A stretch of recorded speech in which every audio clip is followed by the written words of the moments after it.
For more than a decade, FTI has strived to become the leader in the aftermarket performance transmission and converter industry.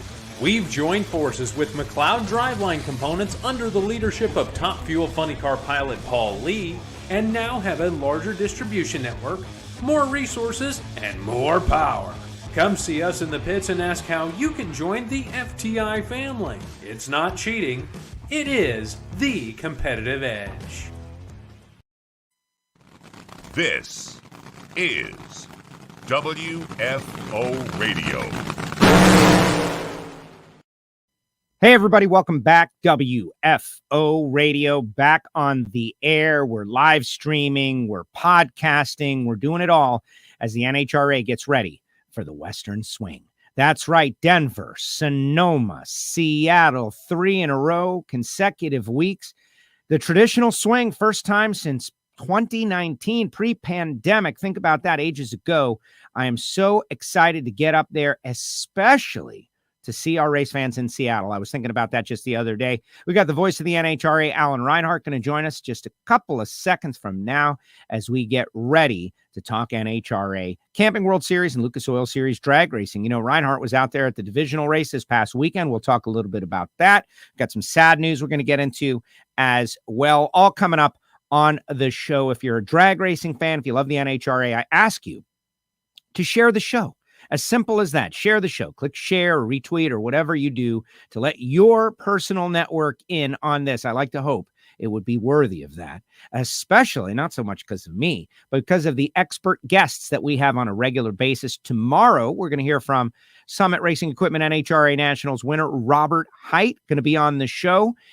He and I, we had a little moment of beef that I hadn't really brought to the public in the media center after the win at Norwalk, and I think it's going to come to a head on the air, frankly. Tomorrow, on the air, Robert Height joins WFO Radio, 12 noon Eastern time. Don't miss it. It's nothing big. I'm totally exaggerating, but really, you know, he said something, and I thought he said something, and I said he said something, and then he said he didn't say it. And that was a challenge. Like, wait a second. I thought I heard what I heard. What did I hear? I thought I heard it. No, didn't say that. And so then I let it go. But this morning I'm on NHRA.com watching a great piece by John Kernan. And there he is saying it again. Exactly what I thought I heard him say. Definitely in the neighborhood of what I thought I heard him say. And so we're going to talk about that. And I'm going to bring it all back. I'm going to dredge it all back up after the big vacation, after the time at the beach, after everybody has had a little time to have fun, going right back to where we were. It's going to be great. Don't miss it. Robert Height tomorrow, and everybody is out there. Now, you've already heard about VP Racing Fuels and FTI Performance Transmissions and Torque Converters, and I love these guys, and I appreciate the fact that they're supporting WFO Radio, because without them, we would not be able to continue along the way we do and focus on NHRA Camping World Series drag racing, in addition to our Ignition podcast, but also Total Seal Piston Rings, the leader in ring seal technology. Hartford going to have the special paint scheme out there on the Sonoma and Seattle run. Rottler going to be on board with Hartford. I'm excited to see what those guys do. You may recall the last time we were up in Denver, Hartford made the final round, came up a little bit short against GA. So we'll talk a little bit about that as we break it all down with Alan Reinhart. But it's really an exercise in ring seal. Like, how important is ring seal? Like, you're going to go buy the best manifold, the best supercharger, the best turbocharger, the best cylinder heads. But if you don't have the best possible ring seal, are you wasting your money? Yeah, you are. So go to TotalSeal.com, give those guys a call, and let them know you heard about it on WFO Radio. And Phillips Connect, smart trailer technology, sensors up and down and throughout. Why? Efficiency, safety, countless reasons. Jim Epler, Mr. 300, so involved. Go to Phillips-Connect.com, especially if you're in the transportation industry. Smart trailer technology. A little bit later on in the show, I'll tell you about samtech.edu, the School of Automotive Machinists and Technology. Of course, Frank Hawley's drag racing school, the Dragster Adventure. They were doing some alcohol funny car courses just the other day. And then there's Marvin Rodak. Rodak's Coffee and Grills.com, the hot sauces and the spice rubs and everything that is so great. Marvin Rodak. But right now, let's go out to Arizona. Is he there? I don't know. Where is he? Is he back on another 50-day trek? I don't think so. Alan Reinhart, what's up, AR? How are you?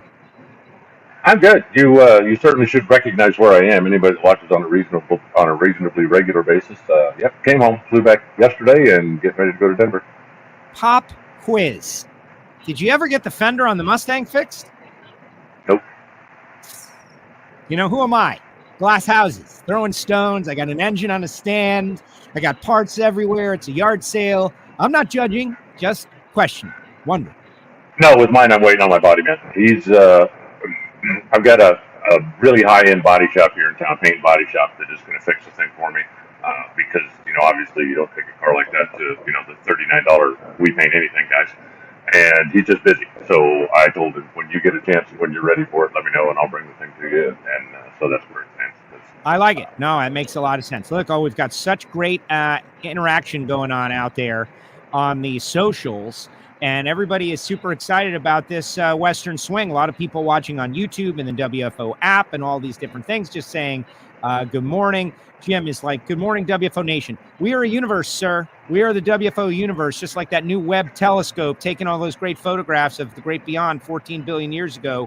We are the WFO universe, Jim, but that's okay. Fast Eddie out there, everybody weighing in. You were racing last weekend. You went racing. I did not. I went to the beach, but I feel refreshed. I feel great. Tell us what happened out there at the divisional up there at Woodburn. Well, I'm glad that you feel refreshed, and I'm glad that you feel great. I feel like my bank account balance went up, so I'll take that. Mine went down. Mine went down. My life is a pretty simple thing. Okay, I'm single, and I don't have to explain nothing to nobody. If I want to do something, whether it's smart or stupid, I do it. So, with my life is basically this: if I'm getting on a plane, I'm being paid. Right. I have money coming in. If I'm sitting home, I'm going to buy some ridiculous, stupid thing that I don't need anyway, and my bank balance goes down. So getting on a plane for me is better than not getting on a plane. And there was also this. I flew out of Phoenix, going up to Oregon, just strictly economic reasons. Yesterday, while I was driving back to Phoenix, the thermometer on the dashboard of my car a couple of times said 117. It was kind of like flopping around between 114, 115, 116. A couple of times it got up to 117. In Woodburn, one day, the high temperature was like 74. So that was better. And it was a great race. We had a double regional, the first time that had ever been done. We had really good weather.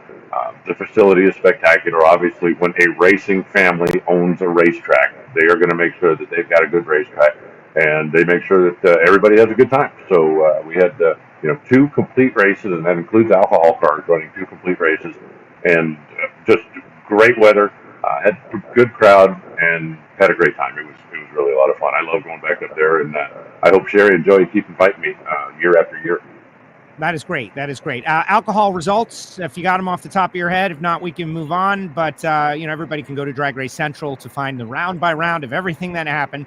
We don't spend a whole lot of time digging into divisional results because we've got the Western Swing. I got some sad news we're going to talk about. But if anyone, deserves a shout out on WFO, now's the time. Yeah, Garrett Bateman won day 1 of the top alcohol dragster over Jackie Frick. Sean Cowie won day 2 over Jackie Frick. Sean actually didn't qualify for the first race. There were 12 cars in alcohol dragster. We had 2 qualifying sessions, then went into eliminations. All that had to get done. So on the first race, Sean shook the tires on the first run, and it pitched his lower belt off of it when he put it in second on the second run. So he didn't qualify. Then he came back on the second one and crushed them. He ran 3 of the top 5 speeds in the history of the sport for a blown car, and just ruined everybody. And in the alcohol funny car stuff, Chris Marshall won the second race, and that was a big deal. He beat Brian Haug in the final, and obviously Oregon got going at it back and forth, so that was a big deal for them. Andy Morris probably had the best week. Cascade Truck Body, which is Brian Haug's company, put up $5,000 for just a 5K kind of a side pot bracket race thing. Andy won that, and then came back the next day and won again. So he had a pretty good weekend. But all in all, it was just a great race. Excellent. Very good. Very good. Thank you for doing that.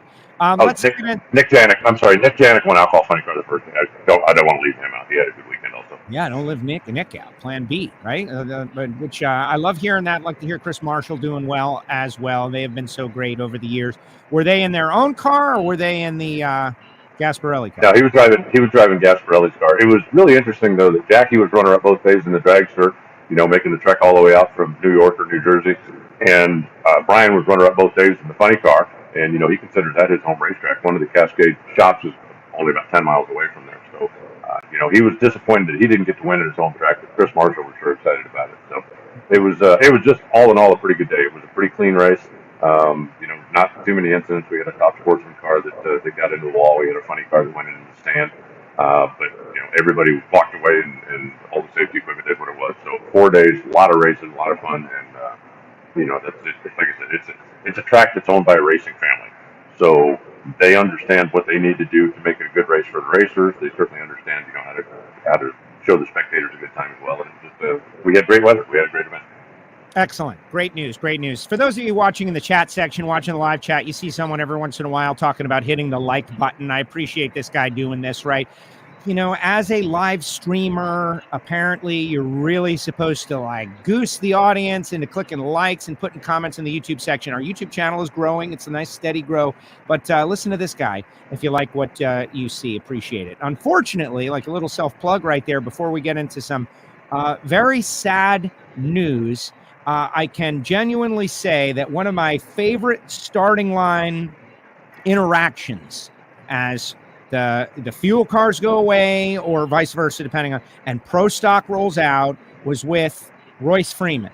And to find out over the weekend that there was just another out of nowhere kind of shocking accident that took the life of Royce, Grandpa Freeman, Royce Sr., I didn't know what to do with it, right? And I can't even imagine, Richard and Robert, Royce Lee, and, Erica and Courtney, everybody who views this man as the patriarch of the elite motorsports family, the guy who, he wants to win, but he's having a great time no matter what's going on, right? They set this thing up. These are his boys out there and they love it.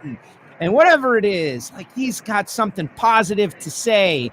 And he'd always come up and, do something like poke me in the back or, hit me on the head or do some sort of fun gesture. And to hear the news that he is gone, there will be a celebration of life Wednesday, 2 p.m. Central Time in Oklahoma. For those that are invited and can go, I recommend you go. But what a shocker. This guy is drag racers through and through. Richard gets credit along with Greg, but really mostly Richard, a combination of saving Pro Stock. You look at Pro Stock. Well, Royce was behind all of everything that is elite. This is a guy who raised the boys that did what they're doing. And we just got robbed of this guy that. He was 80. He was over 80. He was 82, I think. But in really good health. Dear Lord, let me have the kind of health he had. It was killed in an accident. I don't know what to make of it, Alan. You've been out here a lot longer than I have. It's just been sad times the past few weeks. It's difficult. I don't think there's, any good way, no matter what. As we talked about before, Father Time is undefeated. Nobody's going to get out of here alive. And, he had a wonderful life. And he is the inspiration. He grew up, he was going to the races when his boys were little boys, and he instilled the love of drag racing in them, and he instilled the desire to win and business sense and everything else that they've got, and they've taken it to an extreme. He led by example. He was a tremendous example, and his legacy certainly is going to go on. I feel like, and I haven't spoken to Richard or Royce Lee. I'm going to wait until I see him in person this week. But I feel like, it's talking to Bill Bader when we were there a couple weeks ago. I don't know, there isn't a good way. I can't imagine, when my father died, he had cancer. He was sick, he was going through, and we knew, we didn't know if it was going to be Tuesday or next Tuesday or 2 weeks from Tuesday, but we knew we didn't have a whole lot of Tuesdays left. And so having the opportunity, to say everything, do everything, make sure, okay, that was probably a blessing. But I don't care how prepared you are, the day that my sister called me and said, Dad's gone, is crushing. The day that, I can't call him, whether it's to ask for advice or just to say hi or just to see how he's doing. And, the day when he won't call me, to complain about something or bitch, or tell me about something some racing thing, because he followed it a little bit because I was involved. It's a crushing day, and I don't know. It just doesn't matter if you're prepared for it or if you're not prepared. You are never prepared for it, and I just believe Royce, as you said, incredible health, incredible energy. He was very active. He was, we're not talking about a guy who, wheeled himself around or sat on a couch or never got up and did anything. And I just, it's awful that he's gone, but man, did he live a full life, and man, did he live a great life, and he left a legacy that his sons are going to carry on, and then their sons and daughters are going to carry on. And, I think that people years and years and years from now will look back at, this was all started all the way back when Royce got involved, and then his boys got involved, and then they kept growing and kept moving, and it's just, it's awful and it's tragic, and there's nothing good about it. But I think you look at the fact that, like I said, he led such a full life. He was upbeat, he was active, he was energetic right to the end, and he certainly got a lot done in the years that he had, and his legacy is going to go on. I think that that's probably what he would be proudest of, is that something that he started and his boys have taken and grown and grown and run with, and that is going to continue on. And I think that's probably something that he was proudest of more than anything else. And this shot, to the people who own these photographs, I'm sorry, right? Before the show, I got to get a couple of photos, went to the Elite page, grabbed them. My apologies. But thank you. The guy was in such great health, but yes, it's now it's the time for what would have been better, right? Some sort of decline, slow decline. I don't know. I don't know what Royce would have wanted, but from what I understand, he was in the process of doing something that he really loved, right? That's all you can, I guess, hope for. And whenever it comes to an end, to be in the process of doing something you really love. Like some people keel over at the DMV. That's bad. To be in the process of doing something you really love, out with your friends, I guess that's it. That's all I got. I'm gonna miss Royce. I'm gonna miss him on the starting line, and I know it's gonna be very tough for Team Elite. And not to bring the competition in, but they didn't need more motivation this year. They are already crushing people. They are dominating, and now they've got another passion to go out there and deliver for their dad. I think if they weren't 100% focused, they will be now. And the rest of the field, you can't even blame them. What a sad situation. There's another thing about Royce that I can tell. I'm sure people out there know that the Elite Motorsports bunch, right? There's abrasion going on. It's can be rough around the edges. It's a little abrasive, whether it be a brawl in the pits in Dallas last year, whether it be the back and forth with Hartford on the starting line. Sure. But Royce Sr. was genuinely well-loved by everyone, as best as I can tell. So I think the whole pro stock community is going to be mourning together this weekend. No question about that. He, as you said, he was the kind of guy that, if one of his teams literally got into a knockdown drag out with the other team, Royce is the guy that would go over to the other team and have a beer at the end of the day and just make sure that, hey, did you get the cut on your lip checks? And he was just that guy. Everybody loved him. And as passionate as he was about his boys and his team and what they wanted to do, he wasn't going to let that get in the way of the fact that he had friends. Everybody out there was his friend. And he always seemed genuinely concerned when he came up and asked how you're doing or what your day goes like or what's it.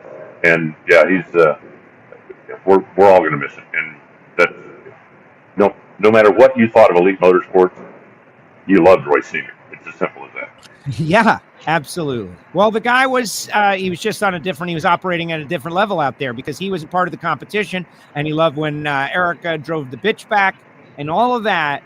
But he also understood that all of it was part of something better than, being at work, or like he just had a great attitude that I think I am going to try really hard to emulate and keep going in his absence. Very, very sad. And others out there, Terry out there, most genuine person on the starting line, RIP, and Christine saying, losing a parent is tough no matter what. I am fortunate that both of my parents are still with me, and I love them greatly. And there are countless times where I hear your voice, Alan, like that moment that I can't call my dad, and I can do it, and I do it. And we have a great relationship, but I need to spend, more time, as much as is possible. And the good news is, like this weekend when I'm traveling, he's right there with me, thanks to NHRA TV, right? He watches the full event. He hears all the banter. He's there and he loves it, and that's really good for me. A lot of people will be missing Mr. Freeman. He was a wonderful guy, says Mitchell. Thank you very much, Mitchell. But what we always say is what? Like, what would Royce want us to do right now? Be talking about his passing or be talking about drag racing this weekend? And I think I know the answer, and that's to talk about the Western Swing. And here we go. First time since 2019, pre-pandemic, that we're going to have a normal swing. Pro stock is going to be out there. And I'm excited, Alan. I'm super excited, not to look past anything, but in particular, Seattle. We haven't seen those race fans for several years. Do they love us still? Do they remember drag racing? Are they going to show up in force? What's going to happen at Seattle at the end of this 3-week span? I'm patient enough to wait there, but I can't help but think about our peeps in Seattle. We're coming, Seattle. Here we come. And the fact that the Canadian border is open again. That has made such a difference in Epping, at the regional races that I've done out on the East Coast and even in Oregon last weekend. Having the Canadian racers and Canadian fans able to come back and participate is huge. And we know that they have a great contingent in Seattle, because if I'm not mistaken, Seattle is the closest to an actual Canadian border of any of the national event tracks that we go to, and there are a lot of fans and a lot of racers up in that area. So yeah, I'm definitely looking forward to getting back there too. It's been a while since I've had dinner at 13 Coins, and I'm looking forward to that. But 13 first things first, we got to go to the Mile High City next. Yes, but let's not tell everybody about that. All right, let's tell everybody. 13 Coins is the best now. Me and Jason Logan have already been talking about what we're going to get. It's special. Yeah, we can let everybody know. For you, those of you who know, you want to go to the 13 Coins, the one that's the farthest away from the racetrack. That's the best one, because there's a couple of them. So, look for the one that's 70 miles away from the racetrack, and you guys all go there. Yes, exactly. The one that's far from the racetrack, that's what you need to do. And the rest of us can get out there and enjoy. But amazing stuff. Amazing stuff. All right. Let's actually get into it. Now, we had a comment a little bit earlier from Jolie Stanfield, who is out there. What's up, Jolie? Just asking about entry lists and what we think about how many cars, which was the first time that I was persuaded to go look, because much like the weather, it is what it is, right? Do we have a lot? Do we have a little? Top Fuel seems pretty full. Funny car in the neighborhood. I don't know what was the issue. I think we're looking pretty good on entry lists. Maybe Pro Stock Bike could be a little light. I haven't looked. Like you said, I treat it like the weather. It's something that I can't do anything about. Usually, if there's going to be somebody like a Greg Carrillo that doesn't run all the races that shows up, I'll get a note from somebody or a text from somebody or so I know, okay, look, I'm going to make sure that I've got, like Greg Carrillo notes handy, so I've got some information on him when he comes up. But for the most part, I don't look at the weather either. I'm going to go. It doesn't matter. So, the number of people I know that start 2 weeks out going, oh my God, what if it rains? The day that there's a 50% chance of rain, and that means I can sleep in, I will start watching the weather like you can't imagine. But I got to get up and go to the racetrack, so I don't care. And I'm not going to drive myself crazy for days or weeks in advance worrying about what might happen when I got to go anyway. So that's all right. So here's the deal. Now I've counted, right? Like back in the day, NHRA would just put the number of entries on there. And at some point, like they stopped doing that, like as if the people who wanted to know how many cars were entered couldn't just count them. It was one of those things. This happened years ago. Well, we only have 13 cars. We don't want to put the number 13 up there so that everybody can easily see that we only have 13 cars and not 17 cars. So we're going to take the number away. That's going to be how we trick the media, which is ridiculous because now I just did the math. Okay, 14 funny cars, 17 top fuelers, 15 pro stockers. Yes, light compared to whatever. And instead of just putting the number there, you made me have to count on the air. But we got to the same result, which is, okay, yeah, some short fields in pro stock and a funny car, but there's a reason, right? And this is, of all the races and the challenges of races, this one requires probably the most changing of hard parts and pieces from one setup, whether it be gears and pro stock gears, just like how many gears do you have? What are the gears? They're not unlike all the other gears of everywhere else. Erica in the media center at Summit Motorsports Park referenced that they rent theirs, right? Like that they rent the gears from Liberty because they only need them once. I thought that was interesting. So if you're going to have a short field race, I guess this is the one. We haven't really had too many, and it's great anyway. Like those people not going are missing out on one of the best races of the year and certainly some of the best race fans. Well, the reasons that I like Denver so much have been pretty well chronicled. And for years, anytime somebody says to me, hey, I want to go to a race somewhere, my home track is Kalamazoo and I want to go someplace, where would you go? And Denver's always the first thing I tell them. The reasons being threefold. One, the spectacular facility. Just there's no place else like it. Just the way it's laid out, the view line, the sight lines, the top eliminator club, which, by the way, is sold out for 1 million years and has a waiting list, but still. The facility itself is spectacular. The second one is the family that runs it. And the Bandimere family, much like the Baders, and there are others out there that believe, our customers are everybody that comes through the gate, whether it's a racer, whether it's a fan, and we want to make sure that they get treated right, that they have a good time, that they have a good experience, that they want to come back. So the customer service is amazing. And the third reason, and the one that sets Bandimere really apart from everything else, is just back to the altitude. It's not easy to win in Denver. If you win in Denver, you deserve a trophy. And the teams that go out and put forth the effort and do it to run well there and win there, that just makes it extra special. If you go to Disneyland conditions every week and then everybody gets comfortable and everybody, but when you've got one time a year that you've got to change everything to go make your car and you do it better than everybody else, then you have really accomplished something, and that's one of the reasons that I really like them. It's a great place. Everything about it is great. And give us good weather, and we'll take the rest of it from there. Jolie says the sportsman classes are down, and I understand. Again, like there's work associated. The car doesn't run the same. I get it. Well, there's also Denver. One thing, if there's a knock on Denver, it is that they're landlocked. Denver does not have unlimited pit space like Vegas does or like Indy does. And so the sportsman car counts at Denver are always smaller because they run Super Street there. They run, the different class, and you simply don't have room to put 500 race cars on the property. And therefore the quotas are a little bit smaller. And then when you plug in the fact that diesel fuel is $6 a gallon, that's keeping a lot of people home as well. And I understand it. I filled up a freaking rental car the other day over $100. Yep. And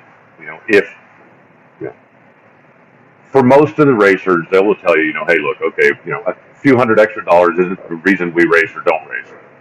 But there is also the psychological thing about, everything's more expensive, everything's this, everything's that, and now on top of that, I got to spend $500 more on fuel or $800 more on fuel, and sometimes that's just the straw that breaks the camel's back. So we'll go out there, we'll have a great event, and at the end of the day, somebody will hoist a trophy, and then we'll all pack up and we'll head to the next one.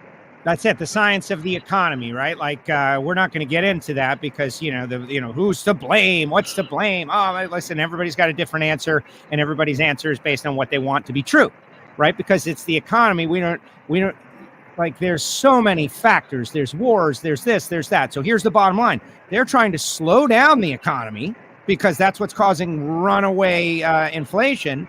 So maybe some people staying home is actually a good thing, but at the same time, to keep the businesses in business, some people have got to go. And, who are those people? And the answer is whoever wants to. And it'll work itself out. It's just, there's so much going on right now, and it's not just diesel fuel. Nick Janik and I had a conversation up in Woodburn last week, And he said, the diesel's bad enough because he's got 2 semis and a motorhome that he's driving around with all their race cars and all their stuff. But plane tickets are ridiculous. He said, I have 7 guys that fly in to work on all this stuff. And last year, and he's talking strictly about Woodburn, he said last year the tickets averaged about $250 a piece. This year they're over $700. And I've had the same issue. I know that I know that you go look and plan your travel, and so when you're looking and doing the stuff and sending your travel request to the corporate person, you got to be doing the same thing everybody else is. Like, what? Yeah. That flight was $187 last year. How come it's got a 6 in front of it now? And that's Right. that's part of it too. And for a team, especially a sportsman team, if you're going to pay extra for this, you've got your driver that's taking the stuff out, and then you and your wife, or you and your kid, or you and your whoever are going to fly in. All of a sudden, now that's an extra $2,000 in expense, and that's going to keep some people from going, and I completely understand. And the people that are on the margins of that, right? They also see, my opinion is that it's happening worldwide. This is not an United States thing, okay? This is a worldwide thing. You follow any kind of news from other countries. A lot of people don't believe our news. You follow news from other countries. Inflation and expensive and hard to get. It's happening everywhere. Like you mentioned, the airplane tickets. Well, why? Well, there's a bunch of reasons. One, they don't have a lot of pilots. Like the pandemic, man. Pilots retired. They're like, I'm out of here. I'm not going to wait through 4 years of a pandemic. Oh, what? It's over? Oh, I already retired. Rental cars. There's no cars. Why are there no cars? Well, they sold their fleets, right? Like, oh, there were no used cars. We've got a bunch of cars. Nobody's renting because of the pandemic. Let's just sell all the cars. Oh, well, now we can't buy the car. Like so many things hinged on what we are just coming out of. If you got to stay home, that's your business. Do what you got to do. But things are getting better. We're coming out of it. Like I can tell you the price of gas has gone down X, not a lot, but a little. Better than going in the other direction where I'm from. I'm not buying diesel. I'm buying regular gas. But it is what it is. But listen, let's get off of this. Thanks, Jolie, right? But I'm kidding, Jolie. But it is what it is. Like, that's the thing. We talked about it on Ignition. You don't want to go, don't go. But we're going. It's going. Go to Chicago. Go to Chicago. There's one. Go to Chicago. But listen, let's get off of this and let's say what's up to a genuine celebrity. We got WFO listener Rob Kaiser out there. Kaiser. Good afternoon, guys. Yeah, he won his first super gas race up there in Numidia. Got the win. Congratulations, Bob. Way to go. Sue Morris was talking all about it on the Ignition podcast. And here he is, kind of quasi just blending with the crowd. But I want to say congratulations to you on getting that first win. That's a big deal. Yeah, that's cool. Your first one's always extra special, and hopefully that'll crack the dam. Hopefully that'll crack the dam and you can get some more of them coming your way. Yeah, JP is out there as well. What's up, guys? Route 66. Yeah, 466 leaving Indy. Hey, what's up, Sammy Eubanks? Jerron, my flights to Denver were ridiculous this year. Well, yeah, that's why I had to book so much travel. And Reinhart brought my anxiety up because it's like, do I have all my travel booked? No. Oh, my gosh, go book some travel. That's one of the stressful things. All right, let's get focused, though. Starting off with Top Fuel. A name that's not on the list, Joey Haas. That final round last year, Terry Totten is on the list.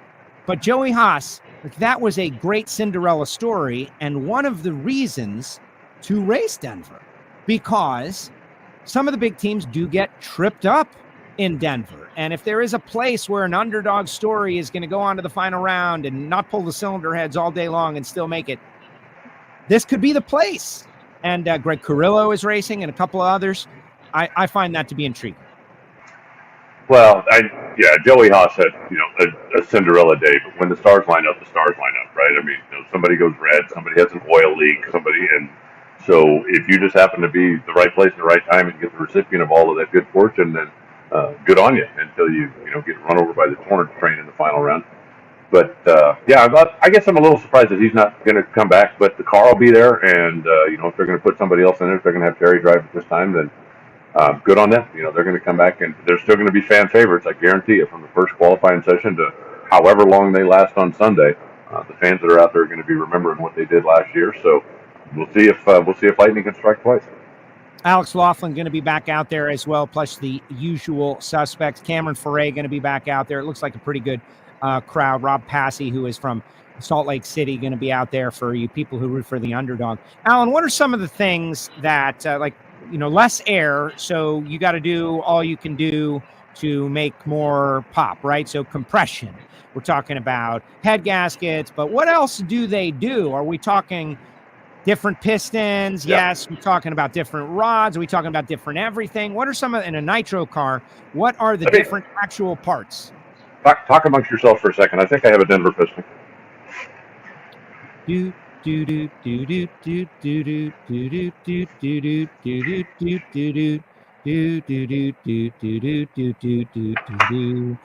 Oh, Jerome Settles has done a helmet for Schumacher. What happened to you giving us exclusive photographs there, Jerron? I thought you used to send us photographs, and you could send me one right now, and I'll have it on the air before the show is over. Is Rob Passy on the list? Yes, he is. Ant Dog? Yes, he is. I booked my trip to Seattle and Anchorage back in March. I'm glad I did. Oh, yeah, man. I should have booked all my travel. He's back. Sorry, I lied. I don't have a night. I don't have a. I think what I had was I had an injected nitro piston here when I was doing the Reinhart reveal stuff a couple of years ago. But maybe I'll see if I can get one this year, bring it back just to add it to my collection. But the piston domes are higher, so the compression is up. Some of the teams changed the connecting rod length to make the compression higher. You're going to turn the blower higher. You're going to put less fuel in the thing, less, because you don't have as much air as you have, so you have to back the fuel up a little bit. And you also are going to change the car aerodynamically. You'll put more wing in it because the thin air also doesn't provide the downforce that you get at sea level when you've got heavier air. So everything about the cars are different. You change the timing curve, you change the fuel curve, you change the mechanical stuff. I remember, and this goes years ago, but Eddie Hill one time on the starting line, I said, you got her jacked up? And he said, let me tell you something. He said, this thing is so hopped up right now, if we were at sea level, I'd be afraid to start it. And that's how different things are if you want to go to Denver and you want to be competitive. Excellent. This is all kinds of, as is the case with WFO, there's all kinds of multiple conversations going on at the same time because of the all-direction drive. Rob says the reason he won was because Jerron did his helmet. Jerron says he can't show us the helmet because it's a surprise for Joe Maynard and Tony Schumacher. It will be revealed on Friday. We'll get to see it. Thank you for letting us know. We'll make a big deal. And, Alan, you've never done a report on the Bachelorette, but now you might have to. No. Jordan Vandergriff. You are our Bachelorette correspondent starting at the second. What did you think of the episode last night with Jordan Vandergriff? Didn't see it. No. Sorry. Do you remember when Saturday Night Live used to do the preview of the Oscars, or do you go back that far? No. They used to have the deal, and he'd go, okay, let's start with the best actor. And he'd go, and it was all like silly, funny, typical Saturday Night Live stuff. And then he'd get into, okay, best supporting actor. He'd go, nobody even cares about that stuff. And he'd just throw the whole board over this. So, Bachelorette ain't me, okay? I know that there are a lot of people that watch it. I know that it's got tremendous ratings. I hope Jordan finds the love of his life and lives happily ever after. I don't think that's enough to get me to watch The Bachelorette. It ain't me. Okay, I understand that. I feel like you're not doing your part for drag racing, though, Alan. You can't always be something you like. Sometimes you got to do things you don't like to do in support of the greater cause. And this, I think, qualifies. Well, maybe instead of watching somebody else try to find the love of their life, I decided to go out and have a cocktail and try to meet the love of my life. So that I'm being proactive. That's what I'm doing. That's fair. Instead of being a spectator in somebody else's life, yep. I am taking charge of mine. That's very fair, Alan Reinhart, and I support your search for the love of your life. I did watch, okay, kind of. I was recording the Ignition podcast, and I'm going to give everybody the 30-second update. Ready? Here we go. Start the clock. 30 seconds, beginning now. 1, I've never watched any one of these shows ever in my life. I was aware of them, but had no idea how it really went. Kind of creeped out by the whole thing, honestly. But forget about all my personal opinions. Jordan, he was on the show. They did not give him nearly enough time. He got like 5 seconds of intro. Supposedly, there's a top fuel dragster in there when he's like going on the date with the girls. The girls, I'm not in love with him. I think Jordan can do better. There's your report, the Bachelorettes. But support it for NHRA drag racing. Just for the drag racing, for Jordan. Well, I can tell you that Dancing with the Stars certainly didn't hurt Elio Castroneves any, and so I don't think being on The Bachelor is going to hurt Jordan Vandergriff any, no matter how the thing ends up for him. But there was a clip that was bouncing around on Twitter the other day that showed where he shows the car off to his lady, and they have a nice little conversation there. So I watched about 15 seconds of that and went, yeah, that ain't me either. Well, you know, they I don't even know if that made the air, right? Like there's like, hey, this is so-and-so. Hi, I'm Alan Reinhart. Hi, I'm Joe Castello. Hey, I'm trying to win this contest and I want to make you think that I love you. That's great. All of these things are happening, right? And they're like, oh yeah, and Jordan V, right? Because there's another dude named Jordan. I'm against it. But I support Jordan Vandegrift, and I have it on my DVR. I'm ABC. I'm DVRing your show because of the drag racer. I've watched it for the very first time I've ever seen it. I never watched this because I always felt like it was a little weird. Just the whole thing is weird. These girls, they're kissing these guys like in rapid succession. This one and this one and this one and this one, like wearing the same clothes now. Am I old-fashioned that bugs me? Like they're wearing the same outfit now, same dress, and they're kissing these 5 different guys in the first episode, Alan. I didn't see it. I got nothing. No comment. Good. Staying out of it. Good call. Yeah, Monica wasn't a fan. Dancing with the Stars, different show. But hey, NHRA and Jordan, we are in support of you.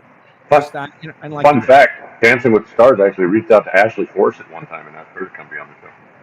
See, that show I think was great. And I was on the air at XM when Elio was going through that. And IndyCar made so much of it. And I think to this day, Elio Castroneves has a massive extra fan base because of it.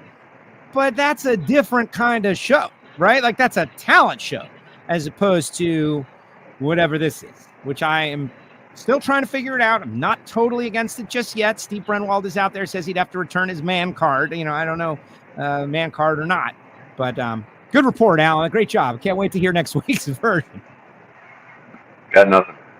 But there's been a lot of speculation out there on the web about Jordan and DSR, and maybe they're trying to put together a deal, and who owned the top fueler that was there. And you may recall in Arizona, Jordan did make a run in one of the Schumacher cars while the test was happening. And so if this can be what delivers a sponsorship, part-time or full-time, for Jordan Vandegrift to be back out there, I would watch.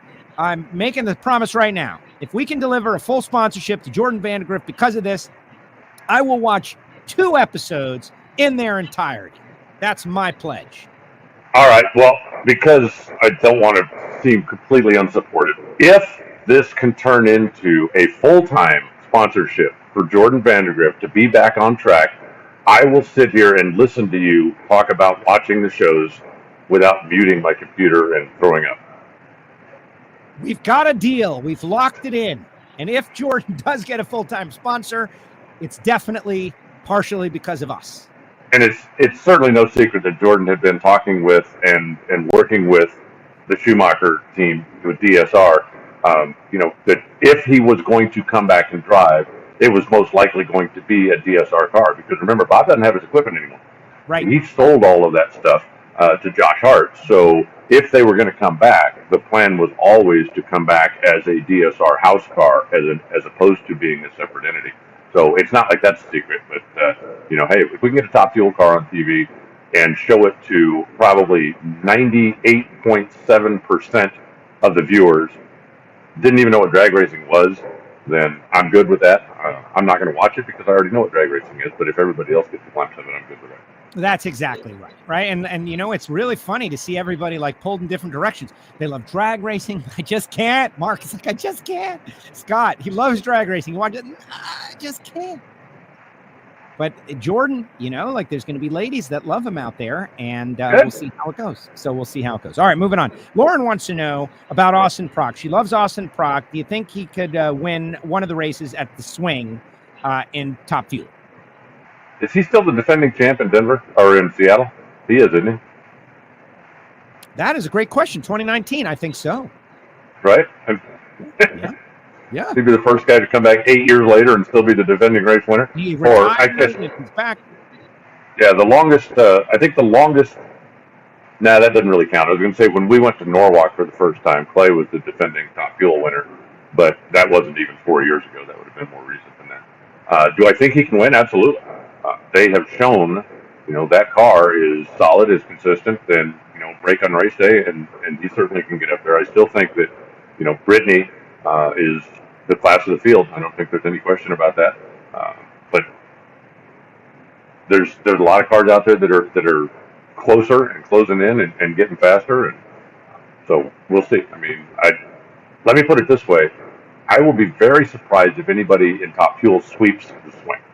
And I just think there's too many good cars out there right now, and even though Brittany seems to have the best Sunday combination, and I think that the numbers bear that out. Mike Salinas will probably make an argument for that, but I just don't see anybody with a dominant enough car to go out and sweep the swing. And prove me wrong. Brittany and Mike Salinas are the two that somebody's got to show me they could beat on a regular basis. They are what Matt and Robert are in the funny car category. They're just a tick ahead of everybody else right now.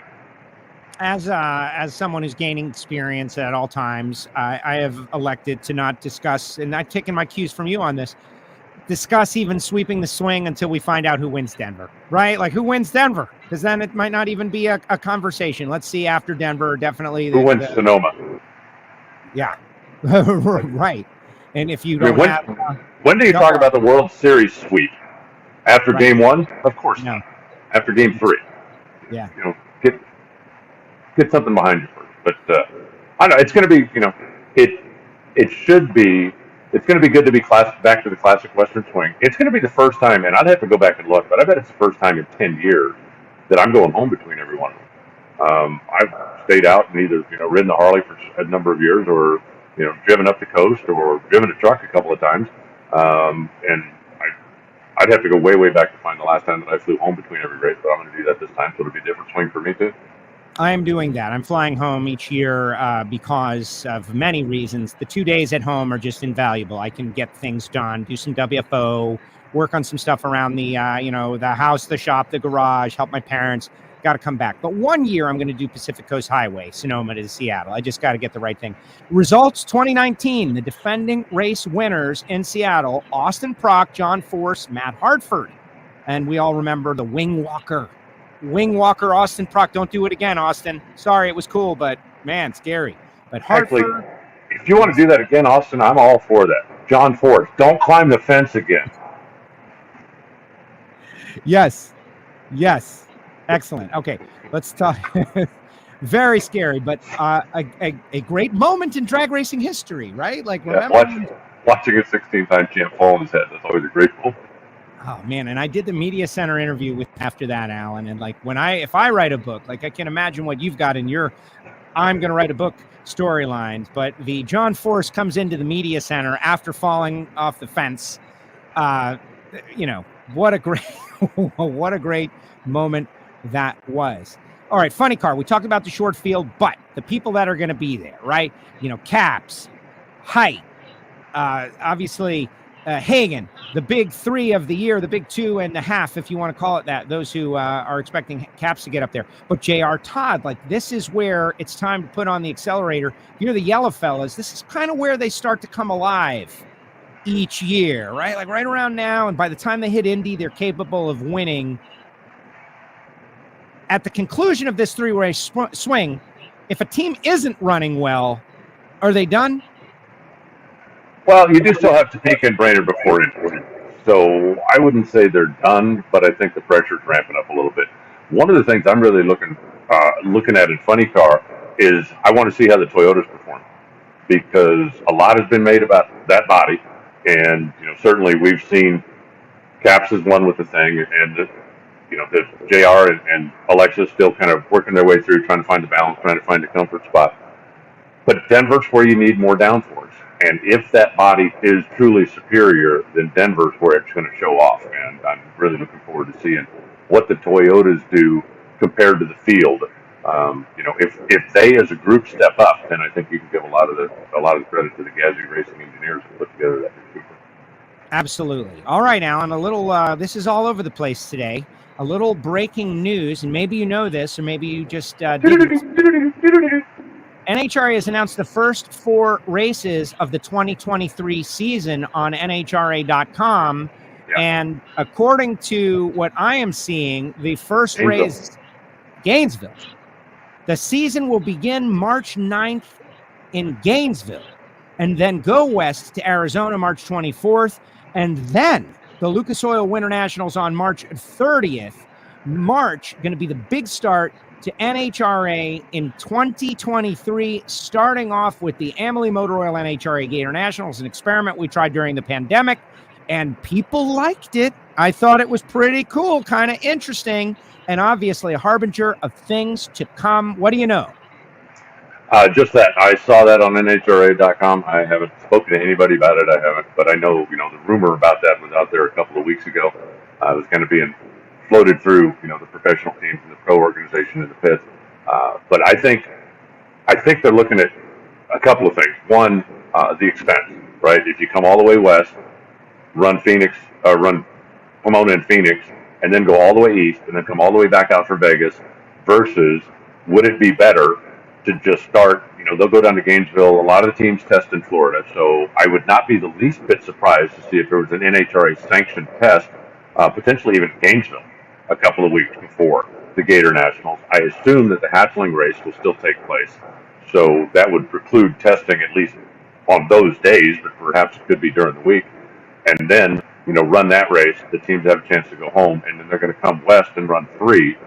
As it'll be kind of a mini Western Swing. And I talked about the fact that in the past, Vegas is a destination race, and will that hurt attendance at some of the others? Because if somebody in Phoenix is going, well, I can either go to Phoenix or I can go to Vegas next week, and I can't do both, a lot of people may opt to go to Vegas. If it really is the last race in Phoenix, then obviously a lot of people are going to come to Phoenix to say goodbye.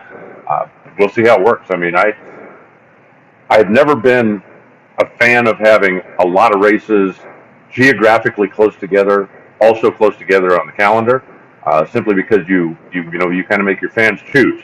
It's like when they ran Houston and Dallas back to back. Their racetracks are about 200 miles apart, 240 miles apart. And if you run them back to back, then a number of fans will pick one or the other. Whereas if you run spring and fall, those fans will come to both of them.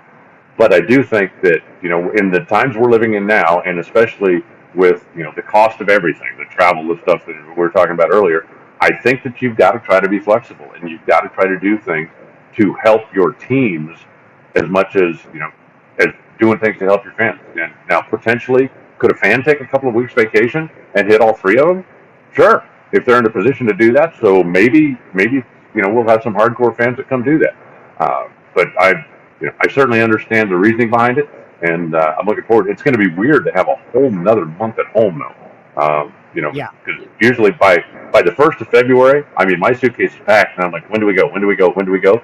And now I'm going to have to sit around for a whole another month. Can you imagine how much stupid crap I'm going to buy in that month that I don't need? Exactly. I got to say, and today we have a little bit of a hard cap on time because NHRA has asked me to. I guess Brian Loans is off on a fabulous vacation, so I'm going to be doing the press conference, which is coming up at 2:00. But a couple other notes here. That preseason test, right? Like, where's the test? What's the test going to happen? Is it going to happen in Gainesville? And I am just totally freestyling here, but I have been watching the transformation of I want to keep saying Brainerd, but it's not. It's on the west coast of the state of Florida. Oh, my gosh. Their track doing a new starting line and doing where they had the snowbirds for many years. I can't think of the name right now. Bradenton. I kept Bandimere and Brainerd were locked in my brain, and I couldn't come up with Bradenton. Oh, my gosh, Bradenton, which I've been to, enough to know that they are doing the starting line, and they bought the bleachers from PBIR, and man, that track, it's in a really good location, and maybe something is brewing down there. They could do something with the test. I don't know. But Gainesville starting the season in 2023. Very interesting. We'll see. Thank that everybody is piling on. Thank you very much. Just one of those deals, guys. One of those deals. Greetings from Alaska, speaking of which. But very interesting storyline. All right, let's move on. That was breaking news here on WFO Radio as we found it. This guy says the Winter Nationals are now in the spring. Whatevs. That's it. Now, I'm not trying to start anything or anything, but you do realize that the Winter Nationals are going to be run over April Fool's Day, if this is all true. Oh, gosh, this guy, like a preliminary April Fool's joke by NHRA. And I got to say, based on their experience with me, they're capable of anything over the years. They got me once really good, and so they'll never be trust again. Montana Karting checking in. All right, let's talk about a little Pro Stock and Pro Stock Motorcycle before we let you go. Pro Stock is back, right, on the mountain, which is going to be cool. I've always loved this. Hartford runner-up, Greg Anderson, the most recent race winner. I love Pro Stock on the Mountain. Pro Stock Motorcycle has been there. Matt Smith over Eddie Krawick the last time out. And for me, these categories just like, give me more. Give me more. Like whatever the storylines are, it's percolating, it's shifting. The only way we can change the storylines is to have things happen out there on the racetrack. Yeah, and I'll take more of it too. I want to see, the bikes and the Pro Stock cars get affected probably the most of anybody going up the mountain because they can't do anything to compensate for the thin air. You talked about gearing and you talked about, but there's not like, they can't put in 2 more points of compression. They can't up the blower. They can't change the fuel. They can't do any of that kind of stuff. And so the Pro Stock cars are very heavily affected, and whoever makes the right adjustments quickest. And that's one of the reasons that for the Bandimere fans, you're going to have 4 qualifying runs because that racetrack the conditions are unique. And so you need the extra run to get up there and make sure that you're acclimated and that you've got all your stuff ready by the time we go into race day on Sunday. So, Pro Stock has really been, the Erica show for the most part. The Elite show, most of the crumbs that Erica has dropped, the Elite folks have gotten, not all of them, but most. And, will they be able to continue that dominance up on the mountain, or will the mountain equalize the playing field a little bit? We'll find out. We will find out. The only way to find out is to go there, to be there, to get there. No golden block party this week, though. You and I were lamenting this out there in Norwalk, and it's just a bit of a bummer to lose that kickoff party, but hopefully it'll be back in the future. Big part of it, but we're going to bring the party to the racetrack this year and do it Friday, Saturday, Sunday. Yeah, that'll be, and part of it is the change in sponsorship. I mean, a number of people, especially casual fans, I'm sure think Mopar and Dodge are exactly the same thing. Well, they're not. They're the same umbrella company, but they're not the same. That would be like saying, Pontiac and Oldsmobile are exactly the same thing, and they're not. Mopar sponsored the event for years, and over those years, it grew. They kept coming back and saying, can we do something more? Can we do something more? Can we do something more? And so as the event grew, the sponsorship grew. If you start a sponsorship, and just to pick a number, okay? You start a sponsorship deal and it's $100. And you go, hey, that was really cool. Can we do something different next year? Yeah, we can, but it's going to cost a little more. Okay, well, now it's $110. Okay, well, now it's $130, and now it's $150. And over the course of 20 years, the sponsorship may grow to be $250. Well, now Dodge comes in and is going to take over the sponsorship. And so the racetrack goes to Dodge, and Dodge says, okay, now we sponsor these other races, and we basically pay about $100 for them. Okay, here's what the $100 package is. Would you like to have this block party? Yeah, that's big deal. Okay, well, that's an extra $40. Oh, well, geez, we don't really have the $40 in the budget. But to close down the city, to bring in the stages, to bring in the bands, there's an expense involved there, and that is something that has grown over the years. So, if Dodge remains, as long as Mopar did, with title right sponsor, hopefully they will see value as Mopar did. That coming up here, we've got a lot of hardcore fans. We've got a lot of people that want to get involved. We've got a lot of outreach that we can do, but there's some more expense involved. And when you come in, if you give up a sponsorship that you were paying $200 for, and then I come in and go, okay, I want to be the new sponsor. And they go, okay, well, it's going to cost you $200. That's what Joe was paying for. I said, geez, that's not my budget right now. My budget's $100. And then, okay, if all of a sudden, well, instead of getting a whole car, you have a fender. Now, over the next few years, you see what I can do for you. You may decide to spend more and grow the event. But that's, in a nutshell, that's why the block party's not happening right now. Dodge is kind of figuring their own way. Are they going to do it the same? Are they going to do it different? Are they going to do some different things down the road? And they're coming in. It's different people. It's different decision makers. It's different budget. And so they're trying to figure out what's the best way for them to do the race, as opposed to just, carbon copying what Mopar has done all these years. Absolutely. But big part of the race. Let's bring it back, somebody. I don't know who. WFO does not have the budget, but I wish I did, because I felt like that was very special, as you know. And when you first brought me out there, and you're like, no, this is this and this is that, and it's like, oh man, this is really a big part of this race. There is a void. Maybe someone will fill it. Maybe someone won't fill it. Maybe the track will do something there. But we're going to have 3 great days of racing. Final thoughts, Alan Reinhart, before we let you go. Just looking forward to it. It's going to be a really, really busy summer. My next weekend off is the weekend after Indy, and that's actually my only weekend off between now and Pomona. So looking forward to getting fired back up on the Western Swing, and really looking forward to getting back to Seattle, as you mentioned at the top of the show. Excellent. I am excited too. Yeah, Seattle. Like, we're calling you out, Seattle. Like, every drag racing fan that's near Seattle, like, this is one of those you got to represent kind of moments, along with Route 66, which is coming up pretty soon too. I'm pretty sure that they're all going to be there. Having not been able to come out and enjoy the races for a couple of years, the reason we had the double regional in Woodburn last week was because the Seattle event rained out, and they didn't have a date to reschedule to. So that's why Woodburn picked up the double down there. So those fans have been pretty starved for a long time about seeing some fast cars on the drag strip, and hopefully they're all going to come out and join us. I'm sure they will. Yes, they will. All right, Alan, great job as usual. Thank you so much, and I'll see you in a couple days. Thanks, Joe. Have fun with the press conference. Yes, big fun. Press conference. Love them. Love them. All right, Alan, see you later. There he goes. Reinhart, everybody, here on WFO Radio. We've been doing this Tuesday conversation for many, many years, closing in on decades. Please share the show. Those of you watching on YouTube, the comments section is different than the chat section. This is all this YouTube algorithm stuff, right? Like, in the end, we've got a great core audience that listens and watches WFO. Why? Well, for the opinion and the banter about everything that's going on in the sport, but also occasional breaking news. Like, I'm getting people texting me, just, the schedule is up. Got it.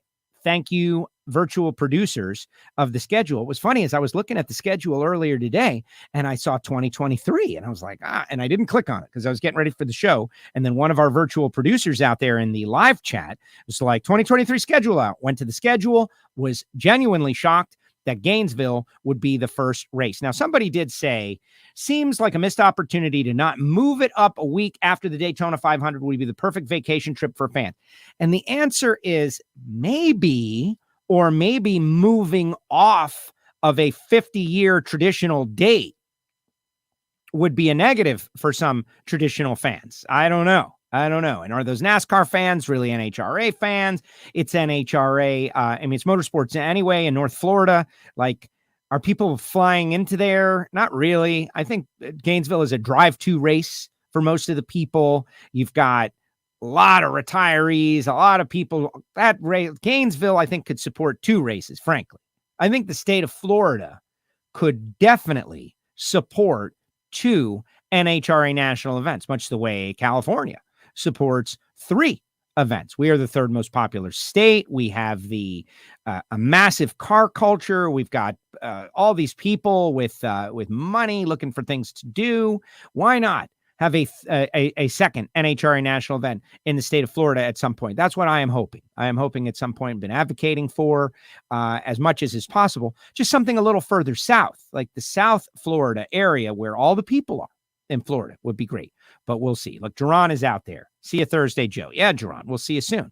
Let's put some comments in the comment section, guys. Not just in the live chat, but those of you on YouTube. Like, I want to know which drivers you think have the best chance of maybe sweeping the swing. This is not like, let's see who wins Denver and then pick that person, or Denver and Sonoma and pick that person.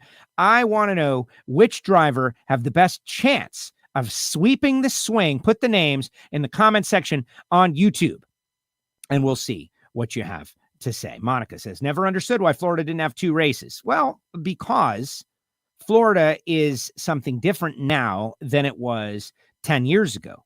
The population has gone way up. The value of the population has gone way up. There's a lot going on in the state of Florida, and everybody wants to be here. It's the place where everybody is moving. They love the fact that it's paradise, that you come. But I really shouldn't be saying this to everybody, because then more people will want to come here. And those of us who have been here all our lives will eventually, we'll have to move. We'll have to move out. We'll be leaving. All right. So big thanks to the people who make it possible for me to go WFO, like, frankly, Marvin Rodak, Rodak'sCoffeeandGrills.com. Guys, if you haven't had a little Rodak's coffee yet, you haven't tried it, you obviously don't like coffee, or you don't like WFO. But if you like coffee and you like WFO and you haven't yet tried Rodak's coffee, frankly, I'm confused. 817-924-6821. Is it the pitch? Am I not pitching it right? Is coffee the kind of thing that you want to get through the mail? Full bean? You don't want to get a grinder? You don't have to get a grinder. You can have it ground for you. The hot sauces and the spice rubs, everything is so great from Marvin Rodak. 817-924-6821. Call Marvin. Driving a dragster. A little bit less for everyone kind of sponsor here, but Frank and Lana Hawley have done such great things to make the racing fan able to go experience a day of drag racing. $399. Come on, it's not bad. Go to frankhawley.com. They travel around the country. They bring the program to you. You get to spend a day with Frank. It's literally something you'll remember for the rest of your life. You'll be referencing it, talking to a guy, be like, I have a fast car. Be like, well, you know. And next thing you know, conversation starter, frankhawley.com. All you kids out there, young people, veterans, just out of the military, looking for a career, like what's something strategizing about your career? What should I do?